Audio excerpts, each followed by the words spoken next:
Recording in progress.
Hello and welcome, everyone.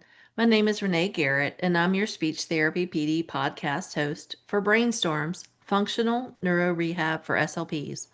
Before we get started, we have a few items to alert you to. Each episode is 60 minutes and will be offered for zero point 0.1 ASHA CEU. If you're joining us for this live episode and your state license requires live CEUs, be sure to complete all course modules before the end of the day, including the one that says complete course on your Speech Therapy PD account. Here are the financial and non-financial disclosures. Dr. Danielle Scott receives a salary as an associate clinical professor at Northeastern University, Charlotte. She receives an honorarium from Speech Therapy PD for participating as a guest on the podcast. Dr. Scott is a board member of the National Black Association of Speech, Language, and Hearing and the co-chair of the Cultural Humility Ambassador Task Force. My financial disclosure is I'm the owner and founder of BrainBridge Connect, and as the host of Brainstorms, Functional Neuro Rehab for SLPs, I receive financial compensation from Speech Therapy PD for the podcast and other educational webinars. I'm also an adjunct instructor at both James Madison University and Old Dominion University. My non-financial disclosure is that I'm the secretary for the Communication Disorders Foundation of Virginia. Questions can be written in the chat box or the Q&A box and will be answered throughout the presentation as long as they are on topic. Now, without further ado, we welcome our guest, R. Danielle Scott PhD, CCC-SLP, who is an associate clinical professor in the Communication Sciences and Disorders program at Northeastern University, Charlotte. She earned her bachelor's degree in psychology and comparative women's studies from Spelman College, her master's degree in speech language pathology from Indiana University, and her PhD in psychology with an emphasis in cognition and instruction from Grand Canyon University. Dr. Scott's scholarship centers on cultural humility, therapeutic relationships, and social justice within speech, language, and hearing sciences. Her commitment to justice, belonging, and liberation drives both her research and pedagogical approach. I always mess that word up, I'm sorry. As the Northeastern University Center for Advancing Teaching and Learning Through Research, Innovative Teaching Excellence Fellow, she advances inclusive, anti-oppressive teaching practices that transform educational experiences. Dr. Scott serves as a board member of the National Black Association for Speech, Language, and Hearing in Basel and co-chairs the Cultural Humility Task Force, furthering her dedication to equity and representation in the field. Welcome, Dr. Scott. So nice to have you here. Thank you for having me. Of course, of course. And so I like to get started with just if you're comfortable sharing your why, your story of how you got into the field. I think it's very makes us more human for our listeners to find out why we became CSD professionals and even so far as moving into the realm of academia that you've moved into and now are kind of serving exclusively, even though you have a lot of projects that you're doing for advocacy and research on the side. So, do you mind sharing your story with us? Sure. So I would say I have always wanted to be a professor. Since I was a little girl, I knew I was going to be in education. It's very weird for a 7-year-old to say they want to be a professor, but that was me. So teaching has always been something that I just knew was a part of my purpose. But I went to Spelman College for undergrad, and I actually majored in psychology. And I started doing research in psychology. I thought, okay, well, maybe I'll be a women's counselor because I also majored in women's studies and I started doing some kind of volunteer work in the counseling space. And I just realized I like counseling, but I can't be like crying and I don't know how to like separate. I was very young and I was like taking on people's things. So I was like, I wonder if there's something I can do that involves counseling, but maybe isn't like directly only counseling. And then as I was doing research in the psychology department, my advisor actually recommended speech language pathology to me, and we were doing research on motor development. And in fact, the children, we were working with toddlers, and the children that we were working with, one little girl in particular, she was very, I mean, she was using full sentences and she was like less than 2 years old. And I was just mesmerized by her. Her mom was a speech therapist. And so we got close. And that's basically how I kind of shift from psychology, and then I applied to speech programs. I did take a gap year and I taught English in China for a year and then came back and went to graduate school. So, yeah, I've had like a unique path, I would say, to the field. And then even after becoming an SLP, I knew I wanted to get my PhD. I wanted to teach, but I did not want to get another degree in SLP just because I felt like there were some missing pieces in my degree and I didn't want another clinical degree. So I decided to go back to my first love, which is psychology. And that's where I studied therapeutic relationships and counseling. And kind of that was my, and cultural humility. And that really was my bridge back to our field. Oh, that's so cool. I didn't know 90% of that's you taught English in China. Really? That's so cool. That's very cool. How did you find that to kind of expand your horizons and your I'm sure that's definitely changed your perspective on cultural humility and just thinking about the differences in culture. Yeah, it's so funny because I think I stumbled on cultural response. I didn't know it what had a name, but if I look Mhm. back on my path, there has been so many things that really just led me to this being like a core value. But even having that gap year, one thing that was really big was the emphasis on learning English and how serious that was. And it really made me think like, is English that amazing? I mean, I was so excited to learn more of their culture and it was like, okay, English, English, English. And so I didn't realize the dominance of English in terms of and how it was very much correlated with your intellect and even like your potential, your academic potential. And so I think that gave me a unique lens when I came back to graduate school and we started learning about cultural and linguistic diversity and just, trying to think about what does this look like, this standard language ideology of English being so centralized in a lot of our conversations about language. So I think it gave me a really unique aspect in that way, but also just immersing yourself in someone else's culture. You have to be very humble. You have to be open-minded. You have to really release judgment because you are looking at other people and the way they live through your own lived experience. And so that gave me a really practical um knowledge in that area. So I've always carried that with me.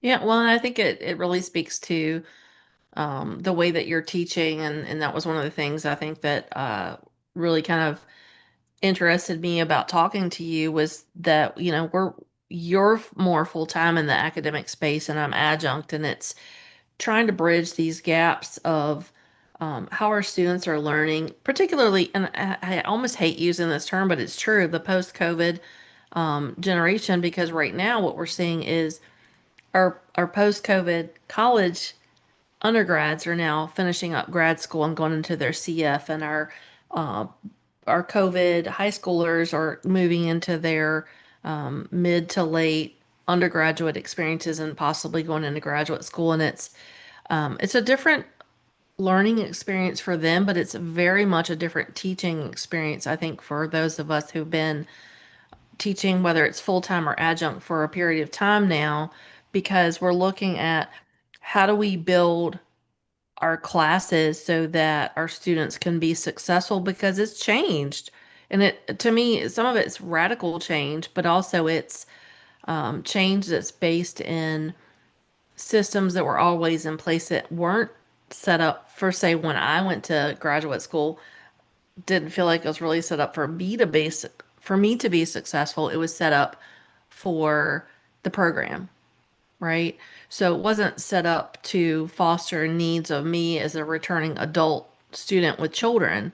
at that time. It was set up that I will follow these rules and these specificities that were required of me, whether it was convenient or not. Mhm. And I think that's kind of where you and I initially connected was how do we build these class spaces to promote better outcomes. And so can you talk to us about how things like ungrading or alternate grading has sort of changed how we present our coursework to our students and what the expectation is? Sure. So ungrading is something, when I first became a professor, so I've actually been in academia for 5 years now, which is crazy to me, because the time has flown by. But when I first started, I was very, very intentional of taking as many courses as I could on professional development in pedagogy. And so my PhD is, the emphasis is in cognition and instruction. So we focus a lot on just like adult learners, diverse adult learners. So I had a little bit of background, but I still wanted to make sure, I had a full understanding of just like the art of teaching and the different ways to teach. And I had in my mind an idea of these are all the things that happened to me in grad school, and I'm not going to do that to other people. You know what I mean? But it wasn't Yes. necessarily grounded. It was just more of this is my personal experience. It wasn't necessarily grounded in pedagogy. And so I learned about anti-racist pedagogy. I took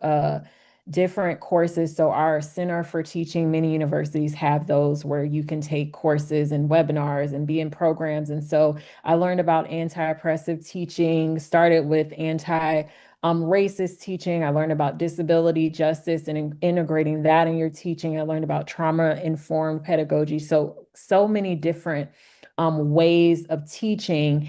And then as I was learning about different ways to teach, and I was tasked with teaching diversity, equity, and inclusion courses, I felt like the grading was the biggest thing that was opposite of what I was teaching. Like, how do you teach equity and inclusion, but your processes are actually really making a huge power dynamic in your classroom? And so I felt like learning about ungrading or decentering traditional grading really gave me that balance I needed in the classroom. So I wasn't just talking about something, I was actually doing it and modeling that. And so there's lots of research on ungrading. Some people call it ungrading, some people call it alternative grading. But I can't remember the first name, but NUO, there's a book called Labor-Based Grading, and that's from writing, the field of writing. So a lot of ungrading research is from the field of writing and teaching, like first year, beginning English, in your lower level English courses. I also learned about specifications grading.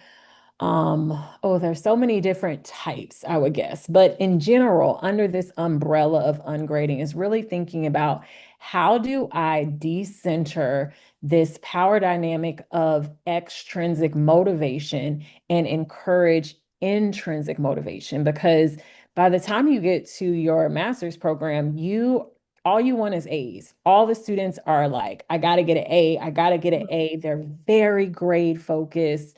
And they're not learning focused because they know I have to get an A because I have to do this and da da da da. And so when you don't foster intrinsic motivation, then learning is not really the goal. The goal is the grade. So how do we decenter that from the process? So I'll just give an example, I suppose. Um, in a course that I taught this summer, it was school-based issues in SLP. And so we were talking about how to work in the school setting. And we talked about, special education legislation and service delivery models and all that cool school-based stuff. And I wanted the grading to model what it would be like to work in a school. Well, when you work in a school, you aren't graded. You have supervisors who observe you, who usually give you feedback. Many times you are evaluated the same way a teacher is evaluated. Also, you are evaluated by your work. So other special education teachers read your IEPs that you write. They read the reports that you write. And so there is a lot of maybe even seeking feedback from other people. So what I designed was self-assessment grading.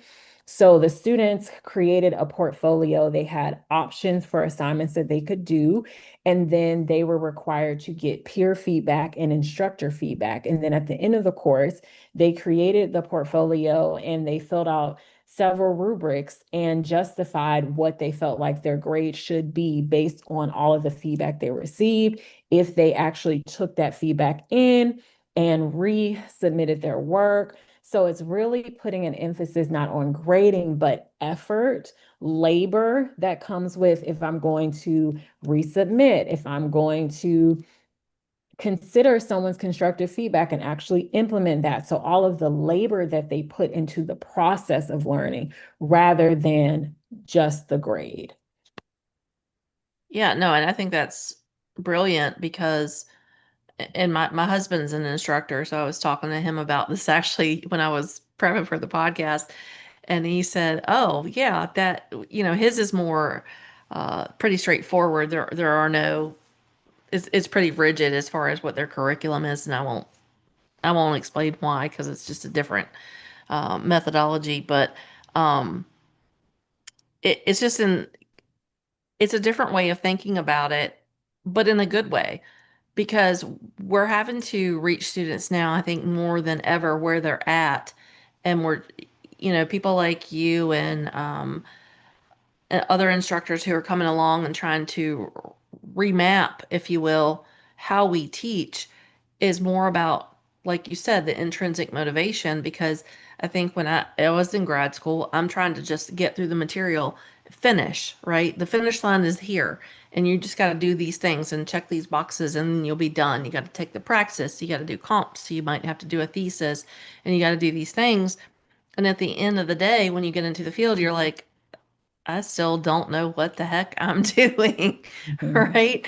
And so I think the way that you're doing it is teaching people who are also instructors and not just the students that we can revamp the way that we're doing things in a way that fosters people being more invested. So, I'm thinking long term, we're decreasing things like burnout because we hear so much about that now in the field of people being just like overwhelmed by the caseload. If you're in schools, you're overwhelmed by your caseload if you're in acute care.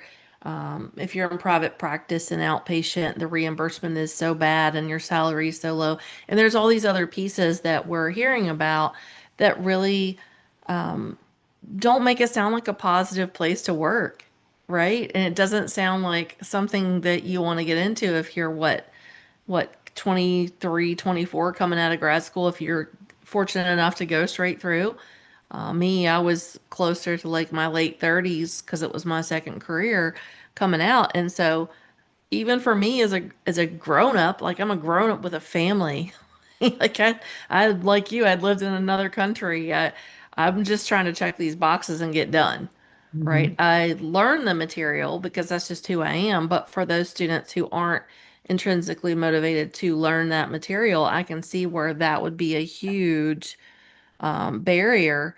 And so, one of the things that I found super interesting about your work is the suggested deadlines instead of firm due dates. So, Mhm. can you explain that a little bit further? Yeah, so I mean, even thinking about anti-racist teaching, a lot of anti-racist teaching has to do with disrupting the culture of white supremacy and what that looks like. And so it really looks like perfectionism, it looks like Hmm. individualism, it looks like a sense of urgency. And you can feel urgency when you're usually reading a syllabus.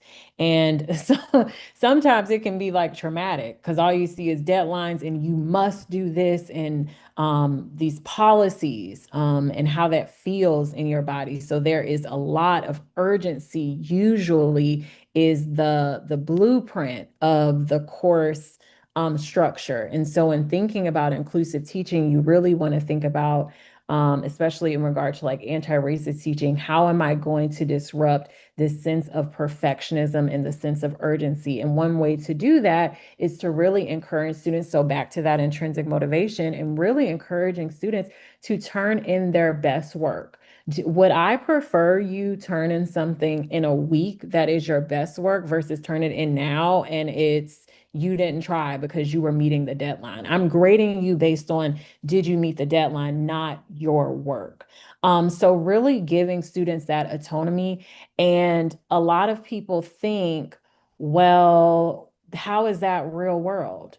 Well, think about it like this. If you are a school-based SLP, you have a caseload of 60. You have all these deadlines for you have to have their evaluation done by this date. You have to have the IEP meeting done by this date. But is someone going to sit there with you and hold your hand and say, in order to have the eval done this day, you need to test them on this day and you need to write the report on this day? No, you have full autonomy to do that. So, in the same way, you know this is a 16-week course. You could wait until the end to do all your work. I don't know why you would do that. And so you're setting it up in a way that they are encouraged to do their work because there is something motivating behind it. So, meaning if you do your work, you're going to get feedback. And guess what? You could resubmit it. And then you'll be more likely to get a grade that you want.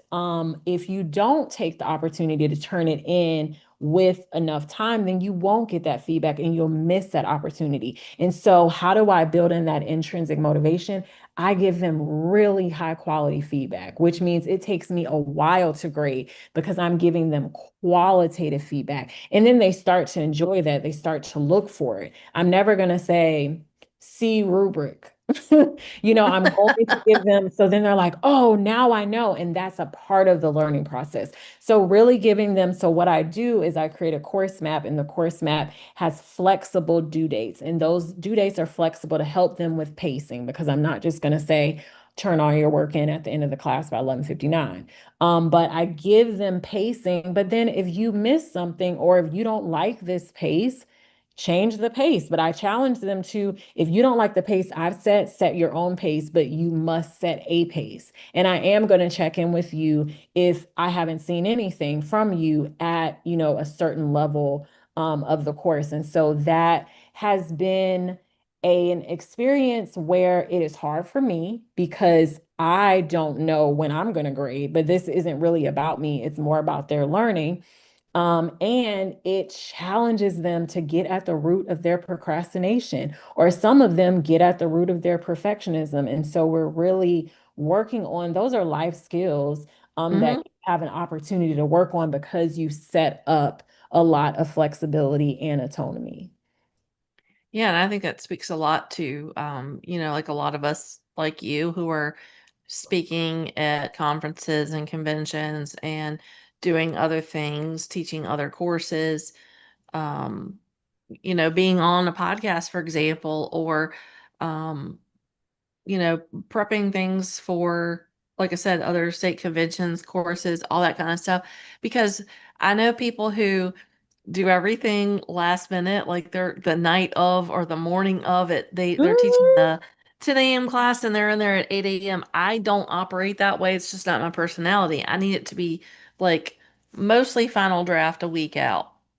So for me, it is intrinsic motivation because no one's riding me to get it done. I don't have to turn in handouts by a certain date for some places you do, but by and large, I think it sets you up to move into the field and not just be a student, but to say, okay, you have this opportunity now where maybe you're teaching other people, whether it's your peers or you're mentoring a CF or you're mentoring students and you do have some deadlines when you're doing that for turning in paperwork and providing evaluations and things like that. But, are you going to get ahead of it? Or are you going to wait till the last minute? And so I think you're right on with a lot of it is um, not only intrinsic motivation, but personality too. Because mhm, some people just like they fly on the last minute. I'm not a Flying on the last minute is just not me. Flying on the last minute makes me super nervous. mhm, So I mhm, would need to have it more structured. So I think as an instructor, that part for me, changing that mindset is a little bit of a challenge because I know what my schedule looks like and I want to make sure that I'm giving ample time to grade and I'm giving ample time to provide constructive feedback that's not only constructive, but it's helpful. right? I don't want to just shoot a student down. I want to say, hey, this is an example of how this you could change this particular piece or whatever it is based on the assignment. And so yeah, I think it's just changing our mindset, which for some people is really challenging because they're used to that very firm adhered to deadline, that very firm adhered to curricula that doesn't take into consideration that our students now more than ever have varying life experiences. They do. Even for me, I had a student last semester who, and I think I'm pretty sure I shared this with you, but I had a student whose father was working during the pandemic. He had lost his job and he went out of state and was working away from the family, and he unfortunately actually got murdered. And she had to take a leave of absence from her senior year, and she was like ready to graduate in May, and she had to take a leave of absence late February to go attend the trial in another state, which was I can't even imagine. Like that's incredibly for a person who's 21, 22 years old. That's a challenge anyway, no matter what your age is, and then you're trying to finish this rigorous program of academics, of trying to get into graduate school, of trying to figure out, moving on from living with my parents to living somewhere else, or maybe you're out of state living in a dorm and now you got to move into a part. Like there's so many pieces of that that I think a lot of people forget when they're teaching students, and so that's a huge consideration too, and why I really think that shift away from perfectionism is so important, and Mm. that shift away from not thinking about that, like not as instructors, us not saying, okay, we need to be flexible too, because our students are going through these incredible challenges. I lost my dad my first semester of grad school, and so I think about that. And again, I was a returning adult. I wasn't 22, I was in my 30s, and I had to take midterms on time. I didn't get extensions. I think I Oh. had one instructor who gave me an extension, and it was just brutal. It was brutal. But the opposite of perfectionism is fear. And so to Yeah. really up it's fear of not being enough. And to really uproot that, you replace it with compassion. And Mm-hmm. my student experience that I had that like set in stone for me, we're not doing that. We are only doing flexible deadlines. I am committed to this. Was I had a student, so I started in academia in 2021. So I started with people still dying of COVID. Okay. Yeah. So it was a very sad time, a time where the racial climate was just, it was a rough time, right? And I remember a student, I'm teaching an undergrad course, and a student sent me a very long email and attached a funeral program to justify why their work was late. And that made me so sad because Mm-hmm. it made me think, did you think I wasn't going to believe you when you said your uncle passed away, that you had to attack? Like, this is sad. So I don't want to, and a lot of times you put yourself in this situation of judging what is a good enough excuse. Oh, uncle died. I guess that's okay. Well, I mean, it's not your grandma, it's your uncle. Like, I'm not doing that. I'm not judging when or is someone's grief enough to excuse this deadline. No, I'm going to give every person the benefit of the doubt. We have these flexible deadlines. If you need extra time to make sure your work is in, and then equity is about giving people what they need. So Mm-hmm. for a student like you who lost a parent during grad school, maybe that looks like different assignment. Maybe that looks like a final conference where we're verbally talking. Like maybe it looks different. Every student doesn't need the same thing to learn. And I think it is the human in us to think that someone who is grieving should have a different learning experience. So, it kind of takes the pressure off of, okay, what is a good excuse? What's not? I need the proof. Let me see I don't need to see any of that. I'm going to give you the benefit of the doubt. Well, yeah, and I think too that it speaks to good leaders, right? So when you get out into the workforce, once you're out of the academic realm, when you have good leaders in your established workplace, it's the same kind of thing. You have leaders who are like, yeah, take the time you need, or, let us know what you need. And then you have leaders who are like, ridiculous that you could only have your 2 days of bereavement leave and you will come back and be a robot after that. And it's the same mindset. It's the same principle that just because it's your uncle might have raised you, right? It doesn't mean that that's any less impactful than it being a biological parent or biological grandparent. Because for a lot of people, what their family situation looks like at home and who they consider a parent or a person that's their support person in their family may not be the same as what tradition holds from a two-parent family with grandparents who are also supportive and all these other family members that are, it doesn't, by and large nowadays, it doesn't look like that. Um, it's insane to me that people still think about it in this hierarchical um, space when that's not what everybody's family looks like, right? It's So so I think, culturally influenced, this even the idea of immediate family and extended family, that is a Western cultural, mhm, concept. So absolutely. yeah. Well, and going back to like theoretical frameworks of even things like the cultural humility, but also intersectionality of how, we're teaching our students, how do we apply both of those things to inclusive teaching? Because I think, you've given some examples of that, but I think people don't think about those frameworks and those research based, because, in our field, we're always talking about evidence based, right?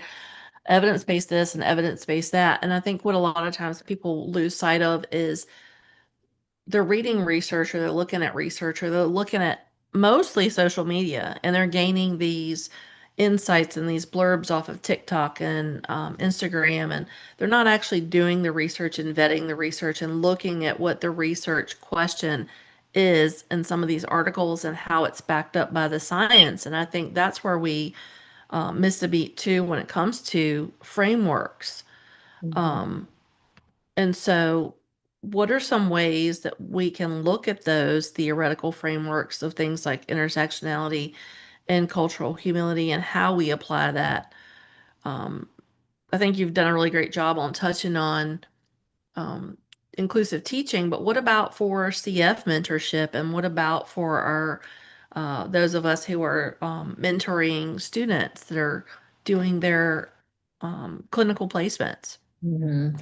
So, I mean, even when it comes to the importance of theoretical frameworks, I think a lot of people supervise and teach the way they taught and the way they Hmm. were supervised, even if those weren't the best experiences. And that Yeah. doesn't make sense when you really think about it. You wouldn't do any other thing based on just your life experience. So, it is so important to read the literature, to be rooted in your theoretical framework. So, I'll talk about intersectionality and culture humility, and then like how to actually put those things in action when it comes to mentorship and supervision and teaching. So cultural humility is a framework by doctors Turvalon and Murray Garcia, who are out in California. Their article from 1998 is the article that I always refer to because they really coined that term culture humility. If you have never heard of that term, or you want to learn more, please read their Hallmark article. And then also they have a short documentary to go with the article on YouTube. It's just 30 minutes. And so their definition of cultural humility is lifelong learning, critical self-reflection or self-evaluation, being able to build mutually beneficial partnerships, and that includes shifting power dynamics or redressing power dynamics. And then the last pillar of cultural humility is institutional accountability or institutional consistency. And that really differs from traditional models of cultural competence, because cultural competence is all about, I got to get the knowledge and the skills and I'll be able to do something. But cultural humility is more about, I will never know everything. So I have to be in this posture of humility and learning and reflecting on who I am. So cultural competency, there are never questions about, well, who is the instructor? Well, what is their worldview? What are their beliefs? So it is a personal journey, but then also that institutional accountability piece is really going to look at systems and how do we disrupt isms. So when it comes to lifelong learning, that part of culture humility, the instructor is a learner and the learners are learners. We are all learning. And so one of the best things you can do is to model that you will never know enough by learning and partnering with your students in their learning. So that could even be, hey, y'all, I took a PD last night on this and this because I really need to brush up on my skills. I'm very vulnerable on my areas that I'm still learning. Also, even when I set up courses, if I just because I teach a course, that doesn't mean I'm an expert in all of the content. So I might bring in, no, we're going to have a guest lecture for this topic, or I'm going to make sure someone with that lived experience is actually giving you this information, because the information for me is about someone and I want you to learn from someone. So that is an example of lifelong learning. When it comes to critical self-reflection, I think that's where that intersectionality piece comes in. Mm-hmm. And so intersectionality is a term, it's really from Black feminism. Kimberly Crenshaw, who is a lawyer, feminist, and her use of the term really comes from the marginalization that Black women experience at the intersection of race and sex. So basically, this term is that there are interlocking systems of oppression, and race is going to compound those experiences of oppression. So if you think about the disability justice movement, there was racism in the disability justice movement. If you think about the LGBTQ movement, there is racism in that movement. So race is going to compound those things. So when you are engaging in critical self-reflection, you are thinking about your positionality. Who are you? What are your experiences? What is your worldview? What are your beliefs? What are your values? We all have different identities. What are your privileged identities and what are your marginalized identities? So, for me as a Black woman, yes, being Black and being a woman, those are marginalized identities, but Mm-hmm. also I'm a professor. I have a PhD. That is not a marginalized identity. Those are privileges. I'm not someone who has a visible disability. That is a privilege. So I'm constantly thinking about, what are my marginalized identities, but also what are my privileged identities? Because my privileged identities are going to bring blind spots and bias. So I'm constantly doing that work. So when people talk about intersectionality, that is that personal work that you have to do in order to engage in reflection. Another part, the last two parts of cultural humility, so building mutually beneficial partnerships, that's just simply building partnerships with communities that aren't paternalistic, meaning you don't know what is best for people. People know what is best for them. So you are a returning agency. And the best way we can do that is build community in our classrooms. So instead of me saying, here are the learning objectives, we should learn it like this, I'm going to say, here are the learning objectives. However, what do you need to get from this class? So sometimes, if possible, I'll send out like a pre-course survey. Like, I see the learning objectives, y'all don't read them anyway. So what did you signed up for this class? What did you think you were going to learn? Or what do you want to learn? So I'm making sure I bring that in. What is still confusing to you? So you're constantly seeking feedback. So you're building community, you're seeing your students. That is the most practical way you can do that. And then finally, this institutional accountability part is just, if every SLP was culturally responsive, we would still have isms because these are structures. We would still have health inequity, we would still have educational inequity. So how do we think about systems? So that is having explicit conversations and opportunities to address systemic racism and systemic sexism and all of those different things. An example I can give in my teaching is that in our DEI and SLP course, we did a community engagement activity where we went to one of the oldest housing, what is it called? um, oldest public housing places in Charlotte, and we did a literacy event. So instead of saying, come to our university that you probably never come to, we went out into their neighborhood, into their community. The recruitment was we partnered with an organization who had already been doing this work, and then our students set up stations, and we partnered with the library, and we were able to host a literacy rich event, but it wasn't us pushing what we felt the community needed. It was partnering with an organization who knew the community, who was a part of the community. And then we had the humility and said, okay, well, this is what we can offer. And that was such a meaningful experience for the students. I bet. Well, and probably from the instructors as well, because it's always when you get out into the community, and that's why, I always talk about micro volunteerism and just volunteerism in general for your state organization or um, other organizations that you can be a part of, whether it's like a disease specific or a disorder specific organization. There's so many opportunities for us to meet people where they are. And I Mhm. think you learn a lot from that. And you can take it back into your teaching, but even just as a community advocate, you learn so much from that because what you don't see, like you said, when you're saying, oh, we're a university or, oh, we're a big health system. We're like where I used to work was the biggest health system in the Commonwealth of Virginia, and they would host these health fairs. Well, a lot of our patients don't have access to reliable or consistent transportation.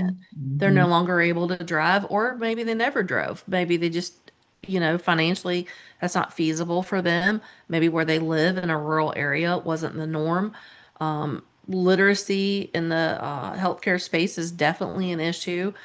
A lot of our education elements are built around a ninth grade or higher literacy expectation, and that's just not reasonable for a lot of community members. And I think sometimes people get fixated on, oh, well, it has to be rural or it has to be a lower socioeconomic status community, and that's not always the case. A lot of our communities, I'm in an area where we have 7 cities that are relatively close together.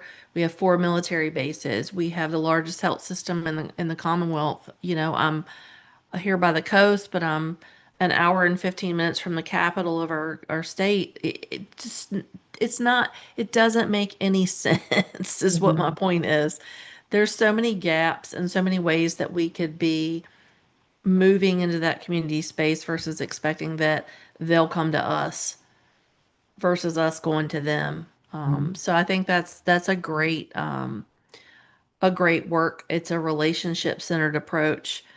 Um, Not only modeling that for the students and younger, less seasoned clinicians, but also maybe for faculty members who have come from other like other situations, other settings. Maybe they're international faculty. Maybe they are from a completely different area in the U.S. because that's someone who's in rural Iowa, for example, is not going to have the same experience that I'm going to have in coastal Virginia, is not going to have the same experience as you in Charlotte, North Carolina. So I think that's a really important point to make in thinking about how we can look outside the box and meet people where they are because we hear that term a lot, right? We hear meet people where they are when it comes to patient care, when it comes to trauma informed care. But when you're on the flip side and you're mentoring students or you're teaching students, you're not necessarily doing that. So, Mhm. how can we shift that mindset of we're doing these things for our patients or our students when it comes to school-based settings, but we're not doing that for our communities. And why is that? Why are we like compartmentalizing where we choose to use this model, but where we're choosing not to use the model? Well, I think it's the same way. Like, it's easy to say, oh, community and meet people where they are, but then we don't build community in our classrooms. Everyone is an individual and no group work because you're going to cheat. And, we have those mindsets. And so, the foundation of community engagement is trust. And when you think about equity, it's not just about giving people what they need, but it's also about giving people back what has previously been withheld from them, aka reparations. So you're thinking about, is there mistrust currently and what has been done historically to this community? So what has been withheld? What resources have been withheld? What experiences have been withheld? And then you're giving back those resources and experiences when you're doing the work. But also, when it comes to trust, it's really about universities are known for coming in, doing something great, and taking it all back. Kind of like an early intervention where you come and you have like your really big speech bag and you have all these cool games, and you're like, you go in someone's house and the parents are like, oh my God, they're talking. And then you're like, yeah, that was great. And then you put everything back in your bag and you go back in your car and you leave. And the family's like, so what are we supposed to do when that lady's not here? And so it's the same thing. I think universities do that when it comes to like research studies. We're going to do a 6 week study and you get all this resource and you get all this information. And now we're done. Good job. So building trust means there are organizations that are always doing this work. Most of them are unfunded and they are doing it because they are a part of the community. So, how do I partner with them? The event that we did, it is an event that there has already been a partnership and they're going to do the event in September. They're going to do it again in March. So, this is not a one off. And I think that's what I was telling the students. You cannot build trust with these one off opportunities. The same way in a classroom, you can't build trust because one day we had this project where everyone got to talk, or one time we did this thing. It is ongoing. Relationship is ongoing. You have to build relationships, you have to cultivate relationships, you have to repair relationships. When there has been harm, you have to monitor relationships by seeking feedback. So, there's such an incredible opportunity to model relational pedagogy in very practical ways. Yeah, and I think taking it back to when you said like group projects, one of the things that I found with students is they don't like doing group projects because they have this traditional thing in their head of like maybe they were in high school or maybe they are undergrads, but they are thinking there's a group of four. There's going to be one or two of us that are doing the work, and the other two are never going to be responsive. They're not going to be holding up to their end of the bargain. And so getting the students to buy in to group work can be challenging because maybe their past experience and their lived experience has not been a positive one. And so part of that for me, what I tend to say is, even if we're just doing like because I teach undergraduate clinical observation and technical writing, one of the things I have them do is get into groups and they go through technical writing and they look for ways they could improve it or whatever. And what they always, there's all same thing. There's always these one person or maybe two of the four group cohort, or the four group little group. They'll say they're the ones who are the speakers, right? They're the ones who are doing all the talking, and the other two are just kind of sitting there and they're not saying anything.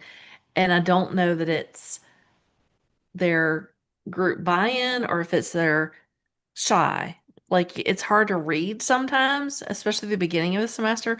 But a lot of times, what I'll say is in our field, a lot of what we do, if you go into research, or even if you're just Mm. working on a committee together, you're working on a presentation together, is peer review. Peer review.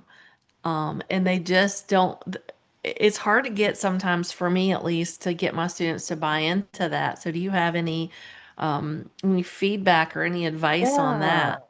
Well, teaching undergraduate students is very different from teaching graduate students. So, Yeah.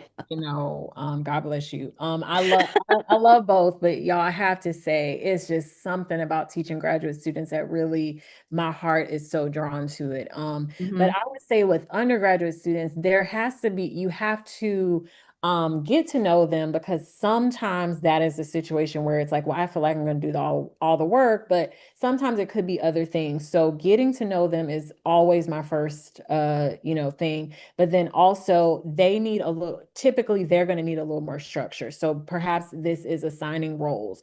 Perhaps this is giving them like that research-based experience. Well, in research world, the person who does the most work, their name goes first. So like your name is on it, but it's last because you didn't really do anything. Giving them opportunities to give each other feedback on how the group went.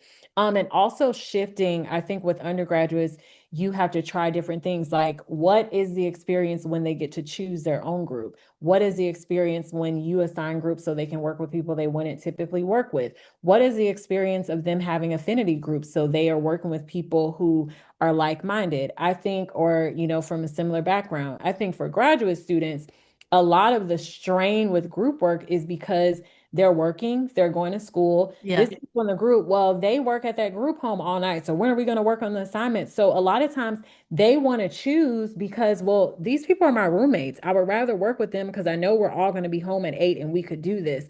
So a lot of times I give them that autonomy to choose their group because it is a logistics thing. They have so many classes, they have clinic.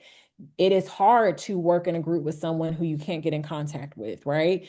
But I think trying lots of different strategies is really important because every group of students can be so different. I know I have final conferences with students, and the school-based class only had 5 students in it because it was an elective. And so we had this great little community and it was great. And one of the students was like talking about another student. They were like, yes, I never get to work in a group with them because they are on it and they are similar. So they basically said it was so nice to be in a group with this person because I'm always having to be the person that takes the lead. And then finally, I was in a group with them and it took that pressure off of me and we could share that balance. So there's so many dynamics, I think.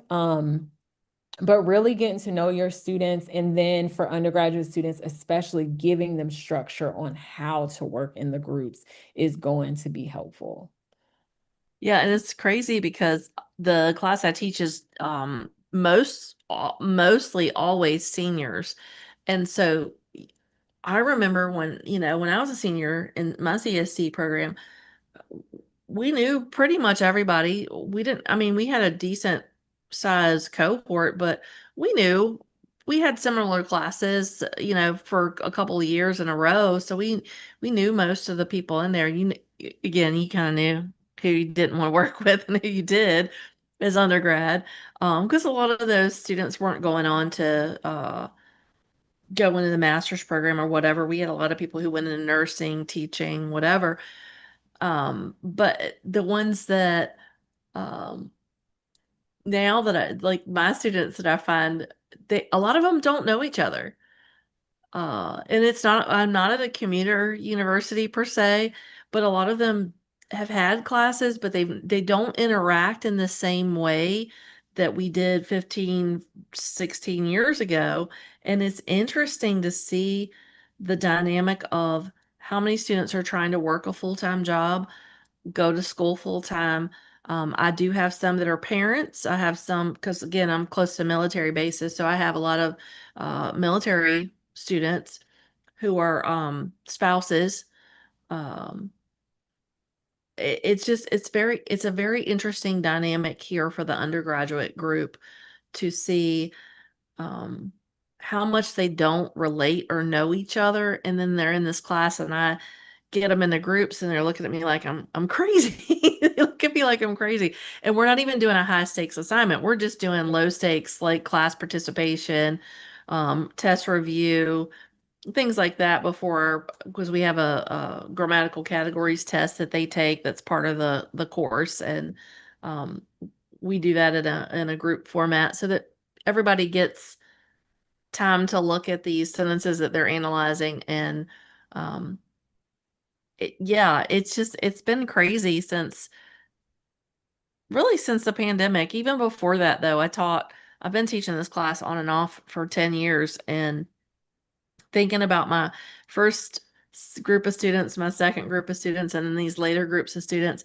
it's always been the same when it came to the group dynamic. If you allow them the autonomy, they're always going to pick the same peers because they know who they worked with before, and they really get upset if you do. And I remember this from me being in school, like you're one, you're two, you're three, you're four. One, two, three, four, count it off. All the Yeah. ones get together, all the twos get together. You do that, and oh my gosh, it's like pandemonium in the classroom. Like, please stop. Don't force this on us.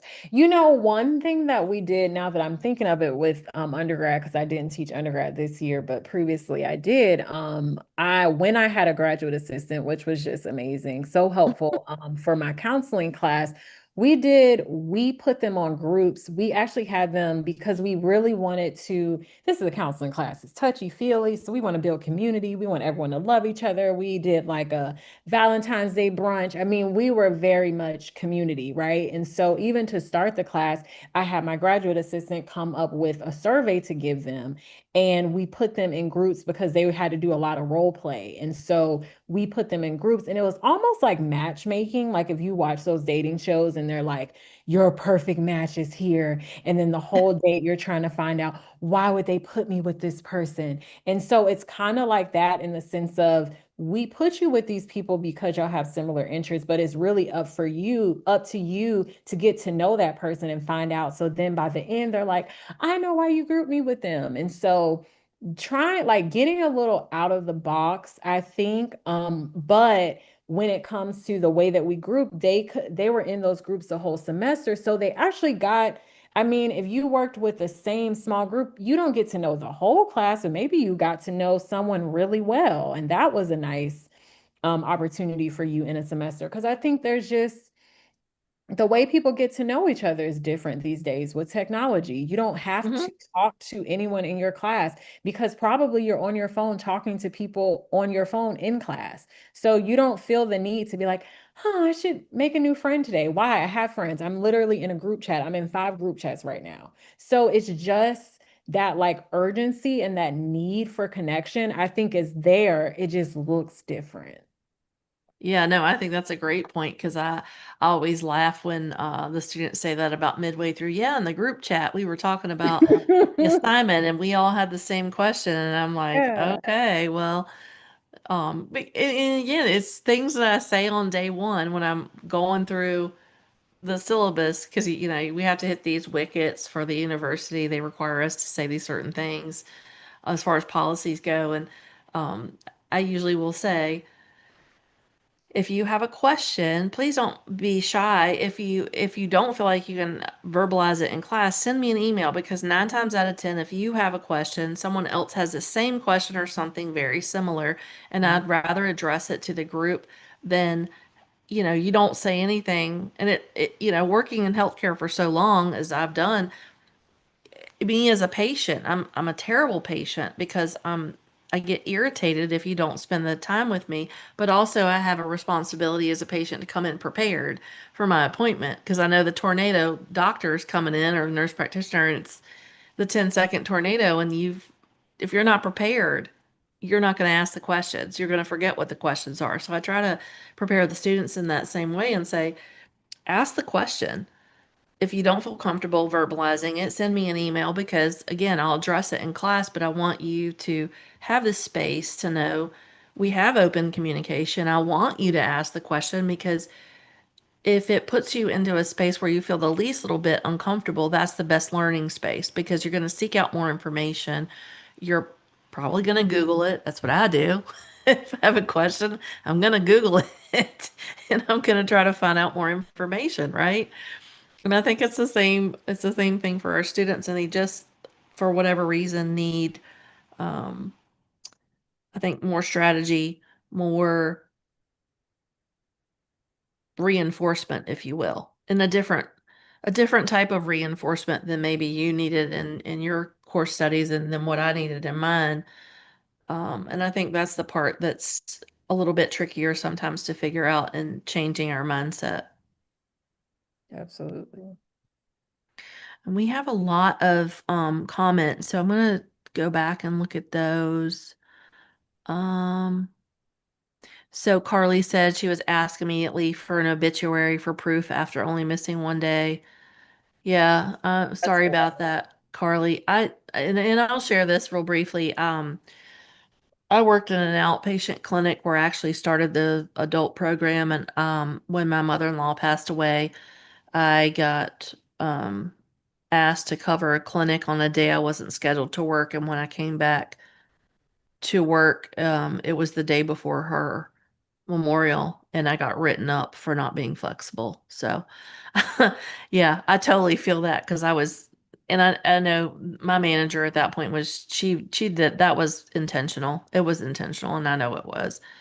Um, and then someone said, I can see flexible deadlines allowing students to develop skills of time management and professional expectations even before entering the work field. Yeah, I think that's a great point. Um, because again, I think, and you touched on this, but um, time management and that intrinsic learning, when we're looking at how we want to manage our ongoing professional development, that's one of the things that we do. We're looking at things that interest us, or maybe sometimes we're looking at things that maybe they're not. Sometimes I find myself at state conferences and I'm like, well, this isn't really what I do from day to day, but I want to learn more about it because I heard the speaker was really good. Or this seems like an interesting course, and how could I relate what this pediatric SLP is doing with language development into my patients with aphasia? And so sometimes I'll do that. But yeah, I think that's a perfect example. And then Alexia, I work in private practice and I think it's important to introduce these ideas even in the work setting. Yeah, I think introducing flexible deadlines explicitly for clinicians in private practice settings would benefit the improved trust.